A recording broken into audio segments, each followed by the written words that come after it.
Hello everyone, जय Jagannath. Welcome करची मु मोर आ गोटे फ्रेश ब्लॉग को। तो आशा करছি आपण माने समस्ते बहुत भले थे, मु भी भले अच्छी। तो आपण समस्त मो तरफ पणा संक्रांति अनेक अनेक शुभेच्छा और शुभकामना। स्पेशल डेटा आज केमती कौन कटुची मु आपण मान को वीडियो माध्यम रे निहाती जनैबी। तो चलंतु आ डेरी न करिके आज ब्लॉग टी स्टार्ट कर दबा।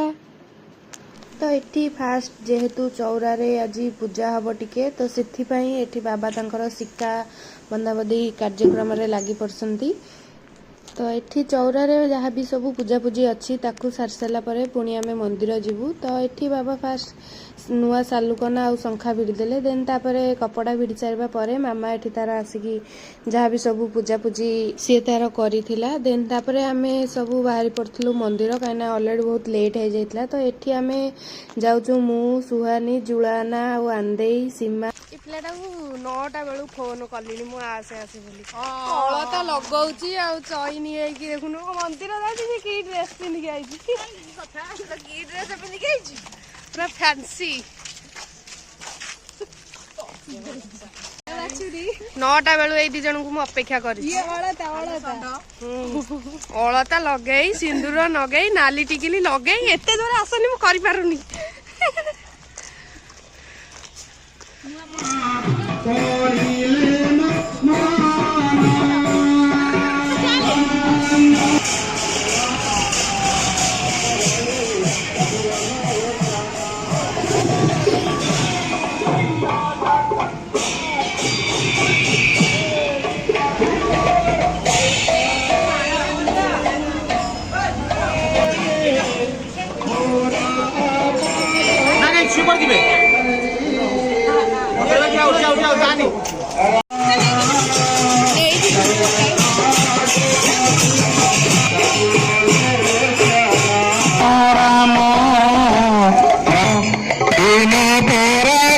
मंदिर पूजापूजी सारिकी आसी सारा एठी आमर घरे आरंभ हो जाइतला होम, कहीं सब संक्रांति को संक्रांति तो होम हुए आमर।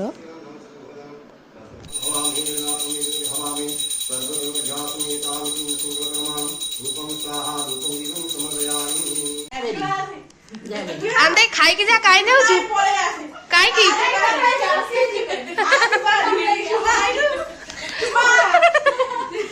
आइलु काई के आगो बसिला आ होम सरला परे एबे हमर टाइम हो जाइछि लंच रो टाइम। आपण माने भाबुथु एते सारा आइटम आज काहे की हेछि, एक्चुअली रे आनी देर भी आ किछि दिन परे मैरिज हे जिवो। तो सेति पई ये आज हमर कन्याखिया डकरार गेस्ट। तो आज जेहेतु संक्रांति थिला तो आज सब भेज ही थिला, माने साधा सीधा आइटम भी थिला। मामा कहला आंदे को आज डाकी दबा, तो सेति पई से आज कन्याखिया डकरा रे आसीछि फास्ट आम घर को।